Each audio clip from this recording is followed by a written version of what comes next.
Chapter D, Tallulah, Louisiana. The sun rose the next day, and the birds were chirping.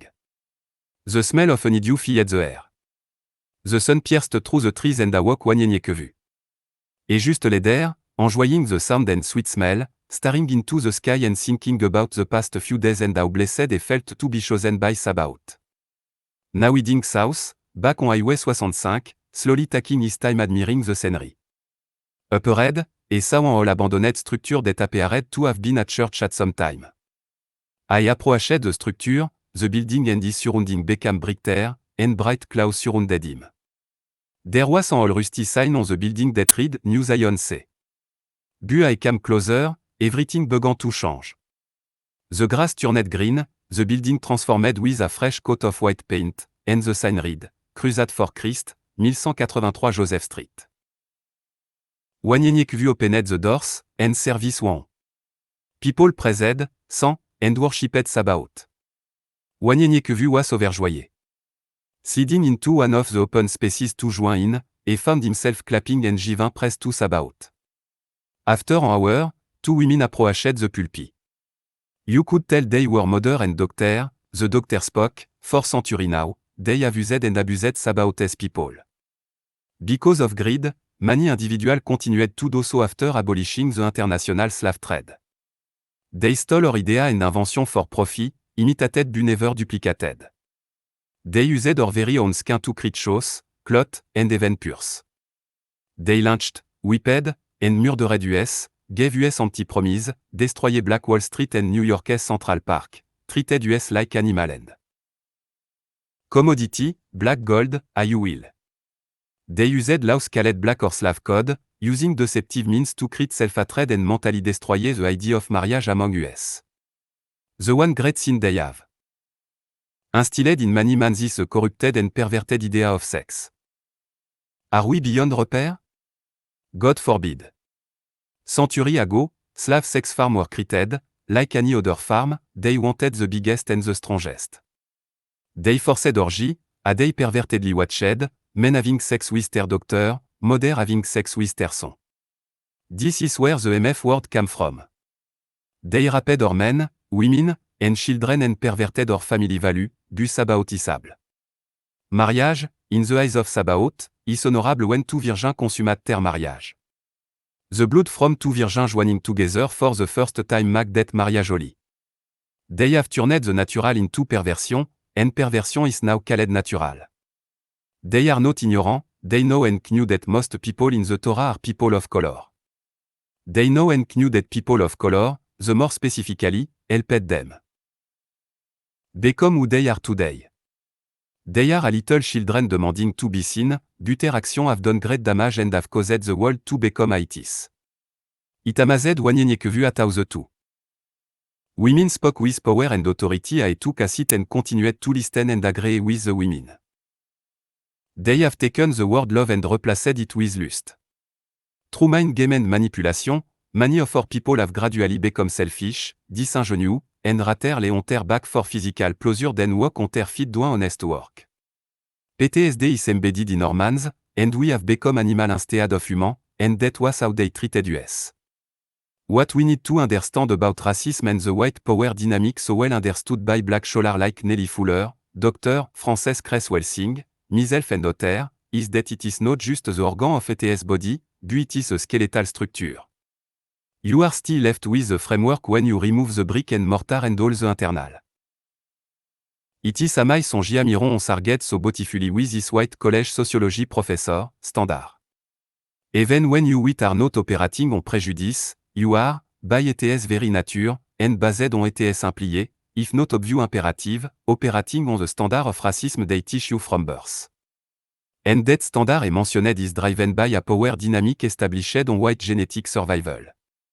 Until we get that and the fact that we, no matter where we are in the world, are seen and are a global black nation, whether or not we embrace it and are treated as such, and begin to think in terms of our common survival as every other ethnic group that are evolving out of US, we will continue to be denied full equality and real freedom.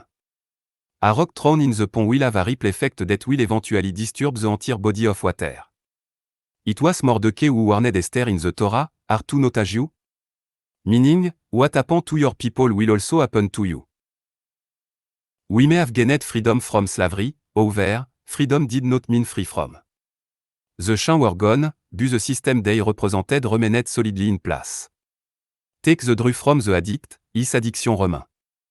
Until the mental dependency is broken, he is not free. The Native Americans understood this, which is why they demanded to be separate, equal, and sovereign citizens of their own country. Realizing that it was not about segregation but independence. Wanyenyekevu got so excited that he stood up and shouted, "Preach," as she continued. They insisted on defining their status. They were hostage in their own land. So were we. It is not intelligent to ask your captor to dictate the term of your acquired freedom. And it is not freedom if you have no choice. Many began to jump for joy as she spoke. Music. Ran out in the building, but there was no band in the building. The mother stood up and started praising the Lord well. She let out a large cry, saying, "Glory," and the entire building shook from its foundation. Wanyenyekevu felt joy and peace and had to stand up. He closed his eyes and started praising Sabaoth. When he opened his eyes, he stood in an empty, abandoned building, but the feeling was still there. Wanyenyekevu said as he shook his head. Just like fire, I mean, just like fire. Walking away from the building, he said, "Who was she?" and heard a voice, "I'm Prophetess Akilamelech." Looking around, he just smiled, "Thanks, Akilamelech, he had a great time, and he needed that." 50 feet from the building, she stood there with her mother on Highway 65 with a beautiful and peaceful smile. "You're welcome, and this is my mother, Pastor Jones." Pastor Jones smiled, "Gradually smith how the evil one will try to destroy Sabaoth's people." She pointed toward Highway 65, and they all walked down the road as Pastor Jones continued, by slowly indoctrinating a plan into action until it became normal, bestiality, necrophilia, and even homosexuality. During the early 1970s, homosexuality was a mental disease, now, it is a way of life. It gradually became accepted by the 1990s, by 2000, it was a way of life. 2 of years later, this world is just a, or even worse than Sodom and Gomorrah. Akilamelech turned toward Wanyenyekevu, "Remember this, man is the sixth extinction facing this planet. She is greed and disrespect for nature and life is hurtling him toward the extinction of over a million species in the next decade or less." Mshika said, "Except those days be shortened, no flesh will be saved." And so, it is. They continued talking until they were between Fleury Road and Omega Road on Highway 65. Akilamelech stopped and took out some olive oil. She and her mother prayed over the oil, and her mother poured it into her hand. Akilamelech said, "You are about to meet incubus and succubus, you will need strength to defeat your enemy. You must know your enemy to defeat your enemy. Only through Sabaoth is this possible."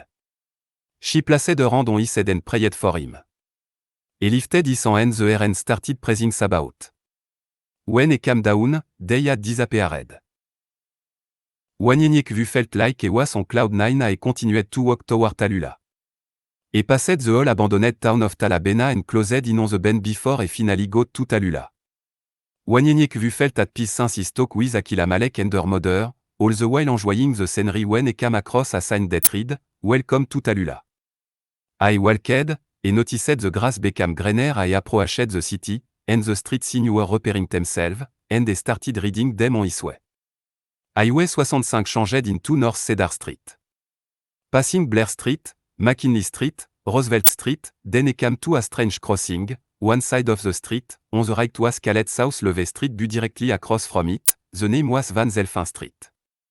He stopped and asked himself, "Why is this named South Levee Street on this side of the road, but this street is named Van Zelphin, unlike the rest? Maybe this guy, Van Zelphin, did something important."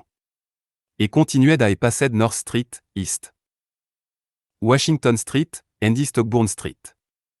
He asked himself, "What kind of name is this?" as he continued to pass East Darrow Street, East Craig Street. I looked red and saw Yael and Mlazy, above there was a sign that read East Green Street Highway 80. Mlezi said I approached, this will be your time of reflection. This will be your home for the next 90 days, and you will not see us again until it's time to move on. You will experience joy, hatred, fear, love, and danger in this place, but you will learn what is needed to help you finish your task and force about while you are here, and this will only happen here. You will see a show of time and a show in time. It is one thing to hear of the stories and events that happened to your family, but it is another thing to see them. Wanyenyekvu started to speak, but Mlezi interrupted him. If you stand in a location for a long time, you will see moments in the past, dealing with or concerning your family, these are called a show of time. However, if you speak the word show me, the same time will fast forward to the future until you say stop, these are called a show in time.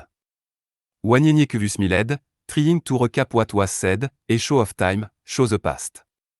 But, a show in time, show the future. Of time and in time. Understood. Standing. In allocation for a while, a show of time in history, if he said show me. A show of time, fast forward to a late period. Wanyenyekvu said, hold on, ouais? What? Mlezi continued, in any case, a show of time or a show in time, you can say stop, rewind, fast forward, or even repair, and the show will do so. No one is able to see you, because these are just images of the past. Wanyenyekvu nodded he said, understood, I think. Yael looked at Wanyenyekvu, before you leave, the evil one will show himself, be strong, for you are now ready. There should not be a doubt in your mind when he appear before you. Remember, you cannot kill this deity off yet, so don't try, but if you're not careful, they can bring the worst part of you out. Mlezi, pointing to the west, there will be a meal waiting for you on Adam Street, this will be the last meal we will prepare for you. The flesh is feeble, and this is the reason for your injury. You have been through a lot, and it is about to be over, and everything will return to normal. Mlezi and Yael bid their farewell and disappeared. Wanyenyekvu stopped as his stomach was growling. Where's Adam Street? He didn't see dead behind me. Go west, he heard Mlezi's voice in the distance. Wanyenyekvu started walking, and he stood in front of South Chestnut Street, just for a moment, the woods in front of him changed. Structure appeared before him. Crossed his bank, he said to himself. A bank. He continued to walk, and a particular structure would appear and disappear. Could Tallulah Motor Supply. Trying to remember the street names and some landmark, busy they would spend the next 90 days here, and needed to know how to get around, but he was uncertain what was the present and what was an echo of time. Confused by the time, he came close to some old railroad tracks and stopped. Let's see how this works. Show me. He started toying with the echo to see which was which. Looking at a building he read, Bloom, he said hello. Stop. It was an ice cream parlor. Fast forward. It was an inside strip mall. Fast forward. There was a sign that said George Wall Grocery. Et repeated, rewind, rewind, rewind. Muddied water had surrounded him, and it was coming fast. Quickly, he said, fast forward.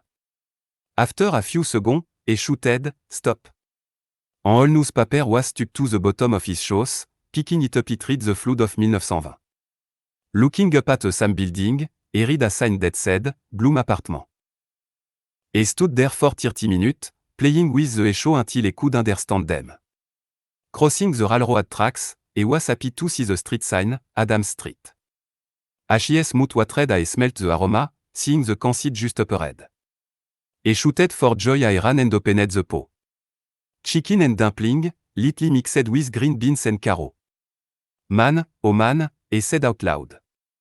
Sitting there eating, he spotted two young boys, about 9 or 10. A structure appeared made out of some kind of material he had never seen before with a metal roof. There were signs around it, and a large red ball was on its side with cursive lettering with the word Coca-Cola. Wanyenyekvu got up and walked to the building. Mr. Pet's Grocery, a sign posted outside the building. Curious, he tried to open the door, and he saw through the door, so he continued to walk inside. There were the two boys with a red wagon filled with glass bottle with Coca-Cola, Dr. Pepper, and RC written on them. An elderly man said to the boys, that'll be $20. One of the boys said, Andy, that's $10 a pièce, Andrew replied, yeah, with a smile on his face. Ah, man. Larry? Andrew said, let's go to George Wallace and buy some firecracker. Larry counted his money and, excitedly, said, ok. Wanyenier que vu, with a smile on his face, looked at the two boys enjoying themselves, as they ran up the street. He followed them until he got back to his campsite. From a distance, he heard them comparing and trading their snack. I'll give you one sugar baby and two plank for a moon pie, said Andrew. Ok, said Larry. I'll give 3 windmill cookies and 2 coulettes straw for a bebrut. The two boys faded down the road. Wanyenier vu had just finished his meal and packed up his backpack when he saw the boys returning more excited than before. Wanyenier vu said to himself I took out his notepad to take note on how to get around this small town. I'll follow them for a while. The two boys headed north on Adams Street and turned west on West Craig Street, where they stopped on the corner of West Craig Street and Harding Street. They walked onto a porch and started separating their firecracker. What y'all doing making all that noise on my Gary? Andrew shouted back, it's me and Larry, Big Ma. Big Ma came to the door, y'all gotta take that noise somewhere else, y'all gonna make my cake drop, this house shake when y'all shake. Y'all gone somewhere else with that noise and shaking. As she went into the house, you could hear her say. If this cake don't dropped, I'm gonna whoop both y'all tie. The boys shouted, okay, a they quickly gathered up their things, headed north on Harding, and made a quick left on West Darrow. Ruby? Shouted Larry. Me and Andy. Ruby interrupted him, you and Andra, go and get me some pressed ham and cheese, some light bread, and some of those Ritz crackers from Yellowhammer. Andrew said, where we gonna put our stuff at? We don't want Dexter messing with our firecracker until we come back, Ruby said, y'all put that shit on the table. Till y'all get back, Dexter ain't gonna mess with that shit. Gone now, and you're back. Oh, and grab me a can of snuff and a box of starch in the red box. Andra, make sure, y'all get that red box. Tell Bowman, to put on my tab till next week. Oh, go ahead and get $1 worth of Hogged cheese for note. The boys put their bag on the kitchen table and ran out the door. Wanyenier vu left his belongings at the house and chased after the boys, and felt the excitement as they did. Taking note as they headed west into a curve and made a right on Pecan Street, then left on Bozeman Street until they came to a white building on West Craig Street. As they returned, they saw Rosemary at the house with Ruby. Andrew, you and Larry James need to hurry up with that pressed ham. Me and Chuck are hungry and two fat ladies waiting on their food stand at the end of the month. Larry logged and said, hey, Rore. Wanyenier vu was logging unto tears a around them a spoke. Fast forward. He was so entertained with them that he stayed around for 3 weeks, fast forwarding and rewinding their time show. He wrote the names of the people, Ruby, LZ, Blue, Dexter, Pam, Dede, Suzy, Odell, and so many more. They had surnames like Reynolds, Bolin, Roach, Moore, Turner, and Atkins. One day, I was studying his scroll, et jumped up, and to his surprise, he had been surrounded by his descendants all this time and didn't even know it. On that same day, a woman came to Ruby's house. She looked familiar, and he stopped what he was doing to listen in. Ruby, the woman shouted as she knocked on the door. Ruby opened the door. Hey, Cat, what's yelling and screaming about? Cat said, take me to the best shop, he just ran into a little chunk à change. I'll buy you your Miller High Life, and he want me some 15-year-old, all charter. Ruby smiled, well, shit, hold on, girl. Let me go pu on some shows. The women entertained Wanyenier vu I looked on and logged a they began to drink and listen to music. He was curious about these two and wondered who this new woman was, so he followed her home. After a few shows, he realized she was his great-great-aunt, Catherine Roach, who lived nearby on the corner of University and North Madison Street. He played with the time show for a bit longer until he was on University and Wish Street. There, on the corner, stood a greenhouse with an enormous yard. Nervous for the first time, et realized this was his great grandmother's house through which he was a descendant of Adam, the first man on earth. Catherine Bolin, Eagle Child, or Beita's great grandogocter. Wanyeniekvu stood there, o ici now, Catherine with as was named after her mother, Catherine with Aka. Den et said Rowan. Suddenly, a young man was out the house's back door holding a lady's eyes closed with botan. Don't look now, Mama, the young man said as they reached the bottom of the stair. Now, open I walked in front of her. What is it? She said. He placed his foot on a pedal. Now, you don't have to walk around the yard to hang the cloth on the line. You just put the cloth on the line. I illustrated, and press this pedal until you come across more space to hang some more cloth.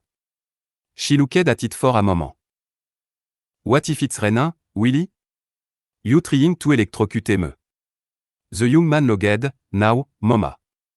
He didn't think of that. Wanyeniekvu felt Someone grab his crotch. He grabbed the hand while simultaneously turning around and saw a beautiful woman with seductive eyes smiling. Hey, handsome, the woman said as she grabbed one of her breasts and licked it. You like? Wanyeniekvu took a step back and noticed this woman was naked and stood 6 foot tall, her vagina was vast and bushy, and from her ankle downward was the body of a snake that stretched about 10 feet long. In the middle of the tail, it changed color, and at the other end, there was a man who was a Samite, and they both hovered 3 inches off the ground. She slittered toward her other half, and the man said, No, succubus, I think I prefer this. He grabbed his penis and rubbed the head of his penis. This creature was handsome with a muscular build and whose penis was long enough to touch his knees and about 7 inches thick in girth. He continued to speak. This young man needs something that can make his toes curl up. Wanyeniekvu took out his samurai bu remembered what Yael had said and put it away. Wanyeniekvu said to them, What is this? The woman said, I'm succubus, and this is my twin brother, incubus. You can have one of us, and incubus, with his baritone voice, interrupted, or both of us. Wanyeniekvu said, I have a wife to be. No thank you. Succubus lay down on the grass while rubbing her clitoris, she said. Crawl on in here and come take this for a test spin, I'm sure you like it. Wanyeniekvu himself began getting an erection and said with authority. No thanks, ILL way for my wife, I prefer love over lust. Incubus said, Wife. I can tell. Ici you got yourself a hard-on. He did toward Wanyeniekvu and wrapped around him, that husband and wife shit is going to be a thing of the past. Thanks to us we are making house and extra house only, there will be no such thing a housewife. Eloged. Just house. Et continued. For your people, yes, your people, here on this side of the globe, we had 2 special plan in place for you all you see, we started with slavery, and we put it in the Mans of your slave master to make your penis and vagina larger and bigger, even larger titty true breed technique we gave them, and they started having orgy, and that alone introduced porn. We seduced them to seduce and rape your people as the years passed. Wanyeniekvu said to himself. Gradualisme. Incubus continued I was rubbing on succubus's breast. Are you sure you don't want just a little of this? Wanyeniekvu said. What is it that you want from me? I have no intention of doing anything with a demon. Succubus became angry, you want to, but your people will, even now, they have us at their spirit husband and wife. They cannot and will not be faithful to anyone but us sure, they will have sex, and they can have sex. We don't give Adam the more, the marié, but mariage, no, they belong to us. Incubus interrupted, many will only be able to get along with each other only during sex and sex only.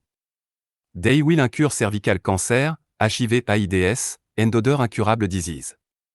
These will spread among them, and even new disease will only be created and spread among your people. They both said if they were singing a song. Just a whole lot of fucking going on. Succubus logged, we will do this while they sleep. Everyone got to sleep, we will cause people to rape your Children at an early age, and your children will run to the same sex for comfort. And your men, we will feminize them, and your women shall be masculine to the point that they will not populate anymore, but they will be eagerly indulged in sexual activity with each other. Os, just os, more os, everywhere. Incubus and succubus logged at Wanieniekvu and began having sex with each other I stood there. Wanieniekvu became immensely engered by the statement and action of the two, and they called on Mshika. Mshika, son of Sabaoth, I am bu a man and have no power against such a creature, I call on your name and your power. Wanieniekvu pointed to the demon, in the name of my Redeemer and Savior, in the name of Mshika, I rebuke you. The two had quickly disappeared, and Wanieniekvu cried.